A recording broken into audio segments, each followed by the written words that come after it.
Glória a Deus, vamos então a mais um capítulo do livro de Atos dos Apóstolos. Hoje estamos entrando no 13º capítulo deste livro.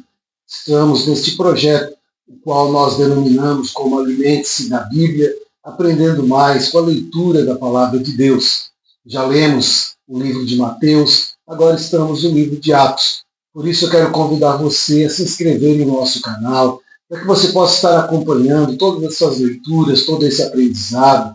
Também ative as notificações, para que todas as vezes que nós entrarmos com um vídeo novo, você venha a ser avisado. Peço também, compartilhe esse estudo, compartilhe essa leitura com pessoas que gostam da Palavra de Deus. Eles também aprenderão grandes lições através deste projeto. Deixe também o seu like, deixe o seu comentário, tudo isso ajuda na divulgação desse trabalho. Assim, nós queremos então agora darmos continuidade a esse projeto. Já estamos lendo esse livro maravilhoso, que é a base da nossa igreja, é a base da nossa fé. E é importante que nós venhamos continuar lendo, porque ao conhecer o Evangelho, esse conhecimento ele vai trazer libertação para a nossa história, libertação para a nossa vida, vai trazer quebra de paradigmas, onde nós iremos crescer para a glória do nosso Deus. O capítulo 13 do livro de Atos dos Apóstolos, ele vem com 3 assuntos. São eles: a missão de Barnabé e Saulo, que vai do versículo 1 até o versículo 3.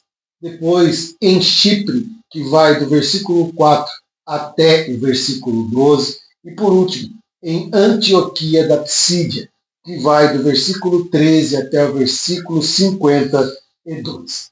Então, basicamente, são esses os 3 assuntos que estão no capítulo 13 do livro de Atos dos Apóstolos.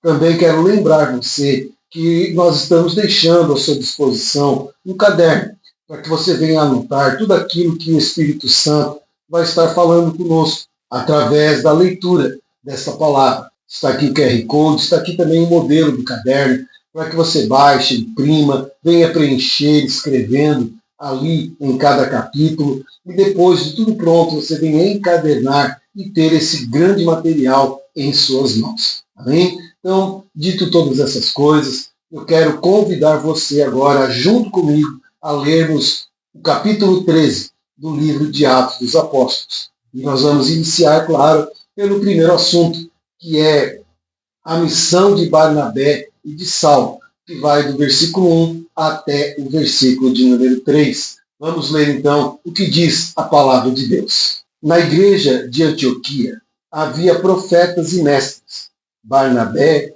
Simeão, chamado Níger, Lúcio de Cirene, Manaém, que fora criado com Herodes, o tetrarca, e Saulo.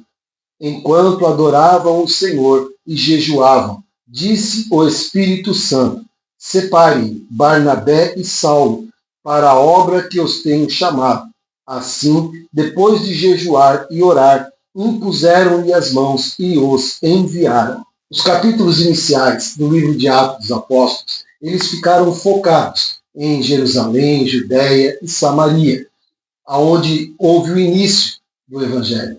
Mas agora, chegando no capítulo 13, nós vamos ver uma grande virada na história da redenção, com a volta de Barnabé e Saulo a Antioquia, que nós mencionamos no vídeo anterior, no capítulo 12, versículo de número 25, que eles retornam a Antioquia. Então nós vemos ali que a tocha do Evangelho, que antes estava nas mãos dos primeiros discípulos, estava na mão dos apóstolos originais que pregaram em Jerusalém. Agora, esta tocha, ela muda de mãos. Ela sai de Jerusalém e agora esta tocha, a tocha do Evangelho, a tocha missionária, ela passa agora para a mão da igreja em Antioquia. E é a partir deste cenário, com esta mudança de Jerusalém para Antioquia da Síria, que o Espírito Santo ele inaugura um novo tempo, o tempo das missões mundiais, enviando os primeiros missionários para alcançar os gentios. O início do capítulo 13,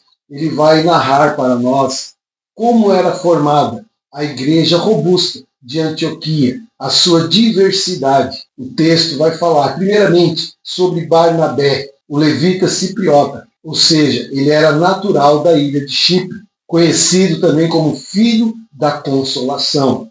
Também vai falar de Simeão, né, o apelido Níger, que quer dizer negro. Possivelmente, esse Simeão ele era descendente da África. Fala também de Lúcio de Cirene, que pertencia ao norte da África. Cita também Manaém, que fora criado junto com Herodes Antipas, indicando ali a sua origem da alta classe. E por último, ela faz menção de Saulo, né, o ex-perseguidor da igreja, aquele que se converteu a caminho de Damasco. Aqui nós vemos a grande variedade de pessoas que eram os líderes da igreja em Antioquia. E toda essa diversidade não era acidental. Ela vai nos mostrar o poder do Evangelho, de unir pessoas, de unir crenças, de unir pessoas de formações diferentes. Nós vemos aqui que todos agora estão unidos nesse projeto chamado evangelismo, nesse projeto chamado Reino de Deus.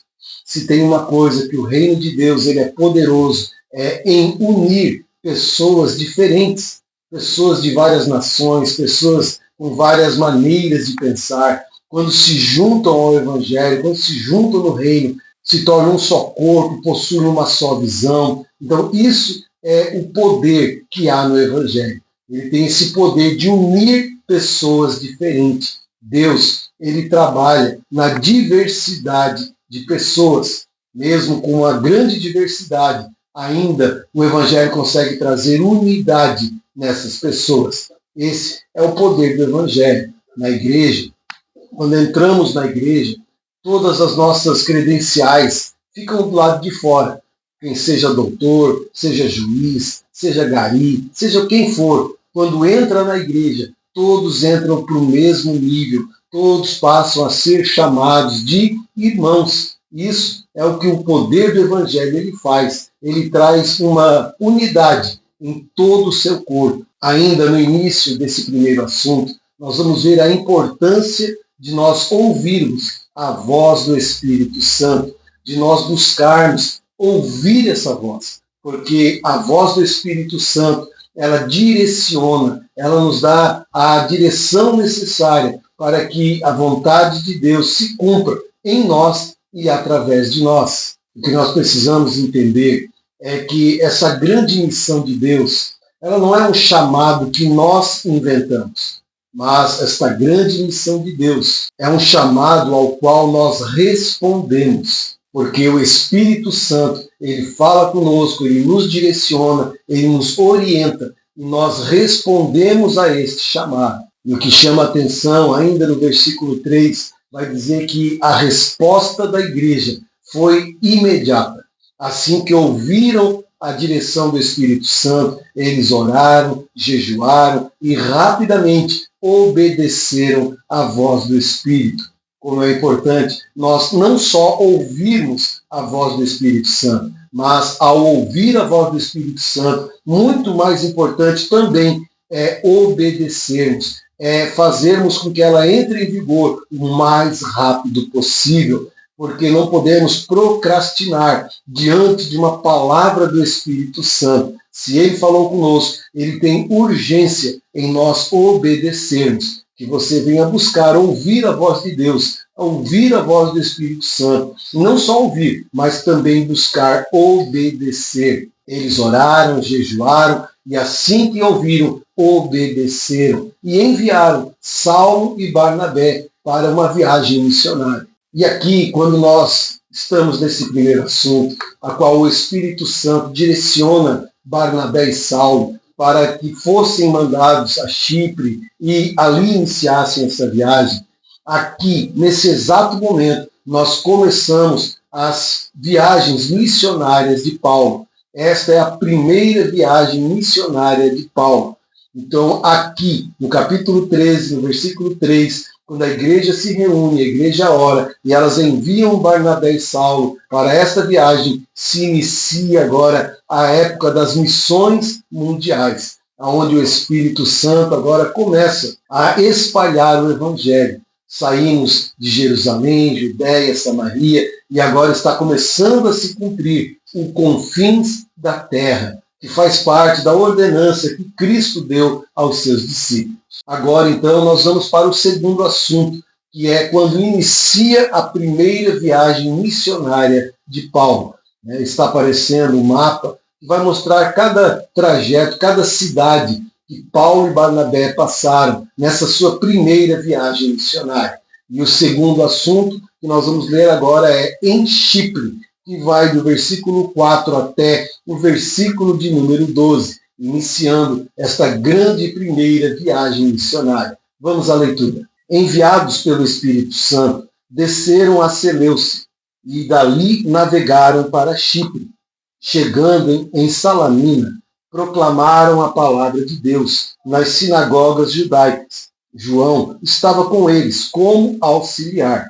Viajaram por toda a ilha, até chegaram a Pafos. Ali encontraram um judeu chamado Bar-Jesus, que praticava magia e era falso profeta. Ele era assessor do procônsul Sérgio Paulo. O procônsul, sendo homem culto, mandou chamar Barnabé e Saulo, porque queria ouvir a palavra de Deus. Mas Elimas, o mágico, esse é o significado do seu nome, opôs-se a eles e tentava desviar da fé o procônsul. Então Saulo, também chamado Paulo, cheio do Espírito Santo, olhou firmemente para Elimas e disse: Filho do diabo e inimigo de tudo que é justo, você está cheio de toda espécie de engano e maldade. Quando é que vai parar de perverter os retos caminhos do Senhor? Saiba agora que a mão do Senhor está contra você, e você ficará cego e incapaz de ver a luz do sol durante algum tempo. E imediatamente vieram sobre ele névoa e escuridão, e ele, tateando, procurava quem o guiasse pela mão. O procônsul, vendo o que havia acontecido, creu profundamente, impressionado com o ensino do Senhor. Aqui então inicia-se a primeira grande viagem missionária.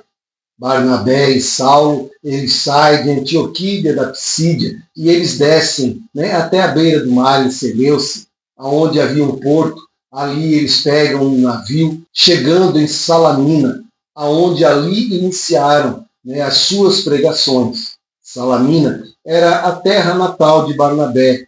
Por isso, ela foi ponto de partida, uma estratégia usada por eles para dar início à primeira grande viagem missionária. As sinagogas eram os locais ideais para eles iniciarem a sua missão, porque nas sinagogas não se reuniam apenas judeus, mas ali também se reuniam gentios que tinham sede de ouvir a mensagem, a palavra, as escrituras sagradas, tendo eles então já um pré-conhecimento do Antigo Testamento, que serviria como base para que eles pudessem iniciar a pregação até chegar a Cristo Jesus ressurreto e Salvador. Eles ficaram em Salamina por um tempo e depois partiram dali, passando por todas as demais cidades, até chegarem ao outro extremo da ilha, chamado Pafos. E ali em Pafos, o Evangelho enfrentaria a sua primeira grande oposição.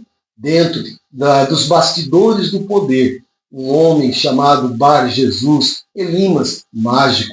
Ele era assessor do procônsul, um homem importante daquela região. Esse Bar-Jesus, que o próprio texto diz que era um agente das trevas. Então, aqui em Pafos, nós vemos de um lado Sérgio Paulo, o procônsul, um homem sábio, culto, querendo aprender mais, tendo curiosidade, querendo ouvir o Evangelho, querendo ouvir as boas novas que Barnabé e Saulo estavam espalhando pela ilha. Chegou aos ouvidos dele e ele manda chamar, porque ele se sentiu interessado por essas boas novas. Por outro lado, esse Bar-Jesus, Elimas, que tirava proveito da sua situação junto com o procônsul, todo o poder que ele tinha, toda a influência espiritual que ele possuía sobre o procônsul, que trazia regalias para ele. Esse não queria perder a sua posição, não queria perder a sua influência espiritual. Então ele começa a se levantar contra Saulo, contra Barnabé. Ele começa agora a querer desviar a atenção do procônsul para que ele não viesse a ouvir o evangelho. Aqui nós vemos um resumo da obra de Satanás. A obra de Satanás é sempre a mesma. Ele usa de artimanhas, ele usa de influências e de mentiras para afastar da fé aqueles que se interessam em buscar a verdade. Vemos aqui que é a mesma obra, é a mesma ação que Satanás usa nos dias de hoje. Ele usa de influência, ele usa de mentiras, ele usa de pressão para afastar as pessoas que querem mudar de vida, que querem conhecer e ouvir o Evangelho. Saulo, ele repreende esse Bar Jesus, assim como o próprio Saulo ficou cego ao ter um encontro com Cristo, e depois ele recobre a visão. Ele fala para esse homem, olha, você ficará cego por um tempo, até que volte a enxergar. Então Saulo, ele decreta sobre ele essa palavra, e imediatamente Bar Jesus, ele fica cego. O procônsul, ao ver isso, ele fica maravilhado com o poder da palavra do homem de Deus. E nós vemos, através então da conversão de Sérgio Paulo, dois grandes ensinamentos. Sérgio Paulo, ele creu, mas o que o maravilhou não foi o milagre daquele homem ficar cego por causa da palavra, mas o que fez ele ficar maravilhado foi a palavra que Paulo pregava. O que nós precisamos entender é que milagres, eles podem atrair atenção, eles podem quebrar barreiras, mas a salvação, ela só vem por intermédio da pregação da palavra, a fé em Jesus Cristo, o Salvador. Porque a fé salvadora, ela não se baseia apenas em sinais miraculosos, mas a fé salvadora, ela se baseia sobre a verdade da obra e da pessoa do Senhor Jesus Cristo. Eu quero que você entenda que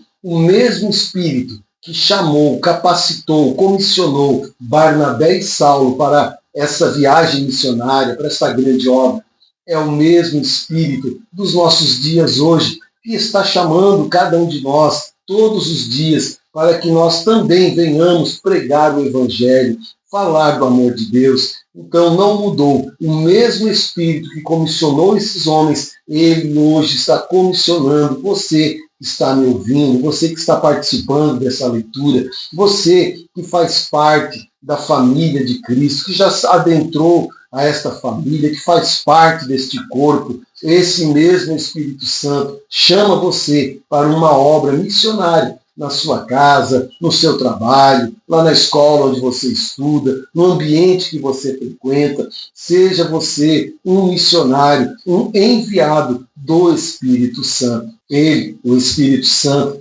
ainda busca nas igrejas pessoas dispostas que venham dizer a esse chamado: eis-me aqui, envia-me a mim. Seja você essa pessoa para a glória do nosso Deus. Agora, então, após a conversão de Sérgio Paulo, procônsul, Paulo e Barnabé, eles saem ali de Pafos, eles pegam um navio e vão agora até Antioquia da Psídia. Está no mapa para você ver. Eles saem de Chipre e eles vão agora para Antioquia da Psídia. E nós entramos agora, então, no último assunto do capítulo 13 do livro de Atos, que é justamente em Antioquia da Psídia, que vai do versículo 13 até o versículo 52. Vamos ver, então, esse último trecho do capítulo 13 do livro de Atos. De Pafos, Paulo e seus companheiros navegaram para Perge na Panfilha. João os deixou ali e voltou para Jerusalém. De Perge, prosseguiram até Antioquia da Psídia. No sábado, entraram na sinagoga e se assentaram. Depois da leitura da lei e dos profetas, os chefes da sinagoga lhes mandaram dizer: irmãos, se vocês têm uma mensagem de encorajamento para o povo, falem. Pondo-se em pé, Paulo fez sinal com a mão e disse: israelitas e gentios tementes a Deus, ouçam-me. O Deus do povo de Israel escolheu nossos antepassados e exaltou o povo durante a sua permanência no Egito. Com grande poder os fez sair daquele país e os aturou no deserto durante cerca de 40 anos. Ele destruiu 7 nações em Canaã e deu a terra delas como herança ao seu povo. Tudo isso levou cerca de 450 anos. Depois disso, ele lhes deu juízes, até o tempo do profeta Samuel. Então o povo pediu um rei, e Deus lhes deu Saul, filho de Quis, da tribo de Benjamim, que reinou 40 anos. Depois de rejeitar Saul, levantou-lhes Davi como rei, sobre quem testemunhou: encontrei Davi, filho de Jessé, homem segundo o meu coração. Ele fará tudo o que for da minha vontade. Da descendência desse homem, Deus trouxe a Israel o Salvador Jesus, como prometera. Antes da vinda de Jesus, João pregou um batismo de arrependimento para todo o povo de Israel. Quando estava completando sua carreira, João disse: quem vocês pensam que eu sou? Não sou quem vocês pensam, mas eis que vem depois de mim aquele cujas sandálias não sou digno nem de desamarrar. Irmãos, filhos de Abraão e gentios tementes a Deus, a nós foi enviada esta mensagem de salvação. O povo de Jerusalém e seus governantes não reconheceram Jesus, mas, ao condená-lo, cumpriram as palavras dos profetas, que são lidas todos os sábados. Mesmo não achando motivo legal para uma sentença de morte, pediram a Pilatos que o mandasse executar. Tendo cumprido tudo o que estava escrito a respeito dele, tiraram-no do madeiro e o colocaram no sepulcro. Mas Deus o ressuscitou dos mortos, e por muitos dias foi visto por aqueles que tinham ido com ele da Galiléia para Jerusalém. Estes agora são testemunhas de Jesus para o povo. Nós lhes anunciamos as boas novas. O que Deus prometeu a nossos antepassados, ele cumpriu para nós, seus filhos, ressuscitando Jesus, como está escrito em Salmos 2. Tu és meu filho, eu hoje te gerei. O fato de que Deus o ressuscitou dos mortos para que nunca entrasse em decomposição é declarado nestas palavras: eu dou a vocês as santas e fiéis bênçãos prometidas a Davi.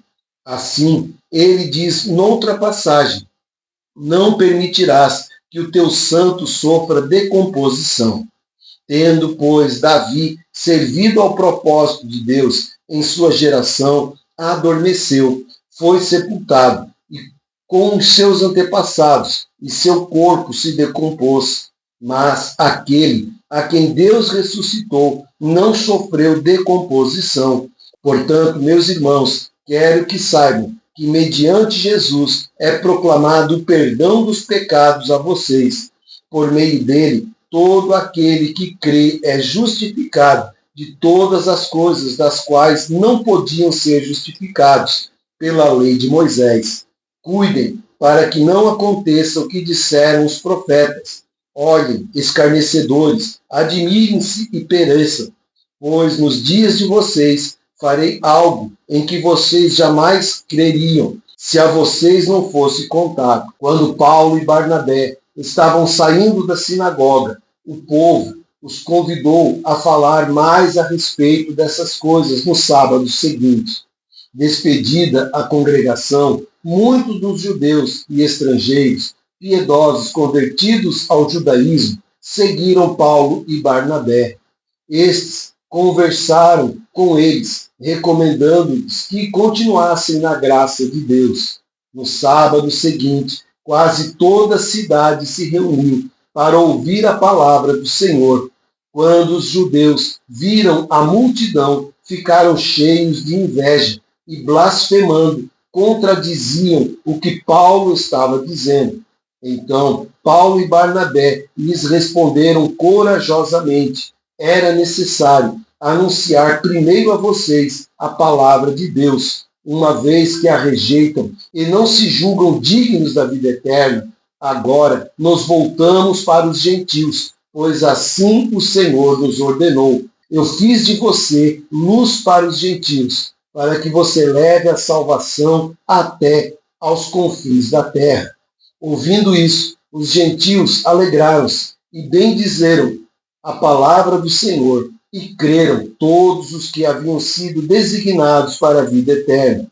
A palavra do Senhor se espalhava por toda a região, mas os judeus incitaram as mulheres religiosas de elevada posição e os principais da cidade, e provocando perseguição contra Paulo e Barnabé, os expulsaram do seu território. Estes sacudiram o pó dos seus pés em protesto contra eles e foram para Icônio.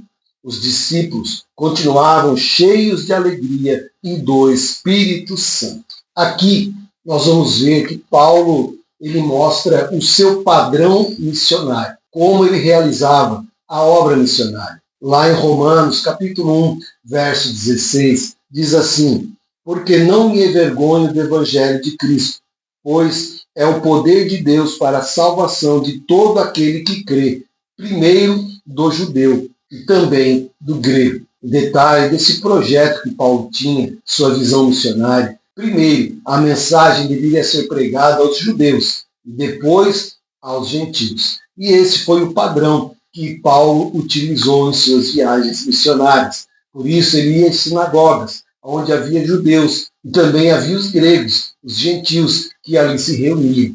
Nós vamos ver a confirmação dessa estratégia de Paulo, lá no versículo 46, onde ele mesmo diz: era necessário anunciar primeiro a vocês, os judeus, a palavra de Deus, uma vez que a rejeitam e não se julgam dignos da vida eterna, agora nos voltamos aos gentios. Então essa é a grande estratégia que Paulo utilizava. Primeiro, pregação aos judeus. Estes não aceitando, estes rejeitando o evangelho, então ele partia para os gentios.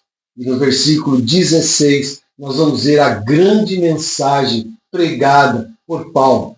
Assim como aquelas mensagens que Pedro pregava lá em Jerusalém, nós vamos ver uma mensagem cristocêntrica e bíblica. Dois pontos importantes: cristocêntrica e baseada somente na Bíblia. Esta foi a mensagem que Paulo pregou lá em Antioquia da Psídia. E nós vamos ver ali, a partir do verso 16, que ele inicia a sua pregação falando sobre a escolha, a eleição de Israel como povo de Deus. E ele começa ali por essa eleição, ele fala do período do Egito, a grande libertação, ele fala sobre o período do deserto. Enfim, ele vai contando, narrando toda a história, demonstrando conhecimento, demonstrando realmente que ele conhecia a história do seu povo, até chegar à morte e ressurreição de Jesus Cristo. Todas as vezes que nós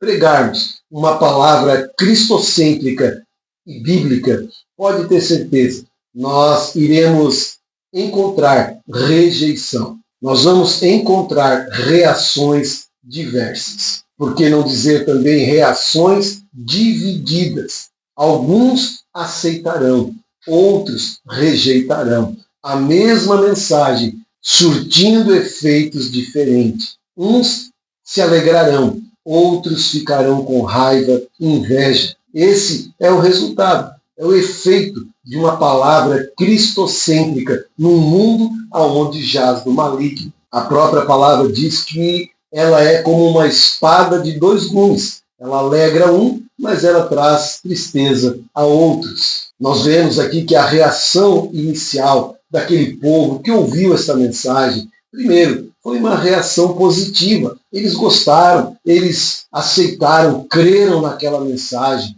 Tanto é que convidaram Barnabé e Saulo para que voltassem a pregar no outro sábado, no sábado seguinte. Quando chegou o sábado seguinte, a repercussão dessa palavra. E aqui eu quero abrir um parênteses: a importância de nós divulgarmos a palavra de Deus. aqueles homens que estavam na sinagoga, quando eles ouviram esta mensagem, eles ficaram tão maravilhados com a mensagem que eles começaram a divulgar, eles começaram a convidar pessoas para no outro sábado estarem ali presentes. E olha só o que diz a Bíblia, que a cidade inteira estava lá na sinagoga para ouvir a mensagem. Isso serve de exemplo para nós, para você que ouve a palavra de Deus. Quando você for na sua igreja ouvir a palavra de Deus, queridos, tenha o mesmo sentimento. Convide pessoas para estarem lá no outro domingo ou no outro culto semanal, para estarem ali ouvindo uma palavra. Fale com entusiasmo, fale com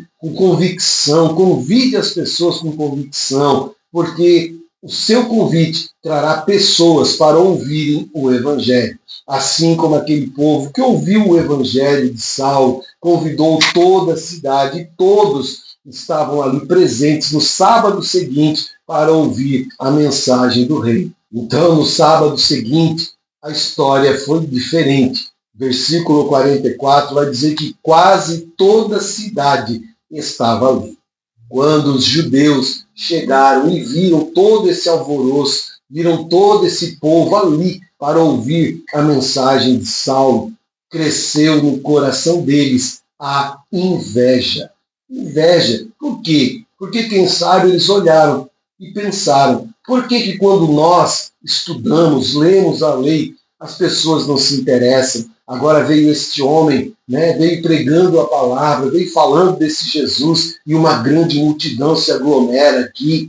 Então a inveja começou a entrar no coração deles. Sabe aquelas pessoas que têm medo de sombra, medo de pessoas que consigam atrair mais pessoas do que eles mesmos? Então são pessoas que têm medo de que outras pessoas tenham sucesso em seu lugar, que possam alcançar mais pessoas do que elas possam alcançar. Hoje, infelizmente, tem muitas pessoas que agem como esses judeus. Eles não podem ver outras pessoas alcançando um sucesso maior, que já ficam com inveja, já querem achar defeito, já querem criticar, já querem colocar essa pessoa para longe deles. Por quê? Inveja. Simplesmente porque tem inveja de ver a vitória, de ver o crescimento, de ver Deus agindo na vida de outras pessoas. E esse foi o sentimento que levou com que eles arrumassem mulheres da sociedade para começarem a criar intrigas, criar oposição, ao ponto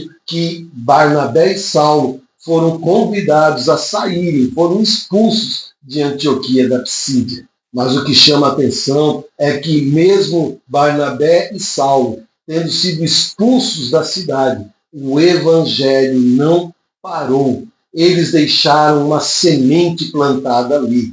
E toda semente plantada em solo fértil, ela vai germinar. Então, Saulo e Barnabé, eles são expulsos da cidade, mas a semente foi plantada e o evangelho continuou crescendo, mesmo sem a presença de Barnabé e Saulo. No versículo 49, vai nos dar uma grande declaração, vai dizer que, pelo contrário, a palavra de Deus se espalhava por toda a região. Como é importante nós divulgarmos a mensagem de Deus.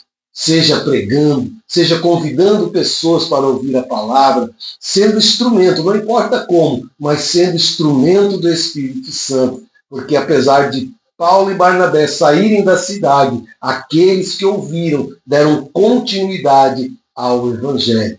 E o Evangelho crescia por toda aquela região. Que nós possamos aprender com a coragem, a sabedoria e a fidelidade de Paulo. E sempre buscarmos ser cheios do Espírito Santo para proclamarmos esta grande mensagem que é Jesus Cristo, o Salvador. Nunca se esquecendo que esta mensagem é o poder de Deus para salvar aqueles que creem. E assim como Saulo e Barnabé, mesmo enfrentando oposição, nós sempre encontraremos a alegria do Espírito Santo em nosso coração. eles, sendo rejeitados, sendo expulsos, a Bíblia vai dizer que eles saíram com alegria. Queridos, que nós possamos ter essa alegria em nosso coração ao ministrarmos a palavra de Deus e não ficarmos refém de resultados, porque quem fica refém de resultados pode ficar sofrendo, pode ficar triste com a rejeição, com a perseguição, mas que nós venhamos ficar alegres, porque nós somos mensageiros da palavra de Deus, somos os bons dispenseiros da graça de Deus. Assim, nós terminamos o capítulo 13, que foi dado início à primeira grande viagem missionária de Paulo. Aqui nós terminamos este capítulo, falando aqui que eles saem de Antioquia da Psídia e eles vão para Icônio.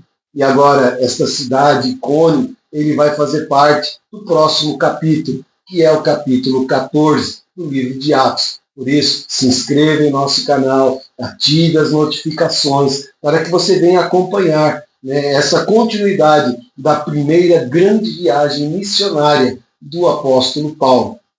Então, já deixe o seu like, deixe o seu comentário, participe dos nossos cultos online, venha se fazer presente. Se não pode ser presencial, que seja então online, mas venha participar, venha ouvir o que Deus tem para você. Então, terminamos agora o capítulo 13 e vamos dar continuidade. Próximo vídeo, capítulo 14 e continuação da primeira grande viagem missionária de Paulo. Não perca, até o próximo vídeo, em nome de Jesus. Um grande abraço.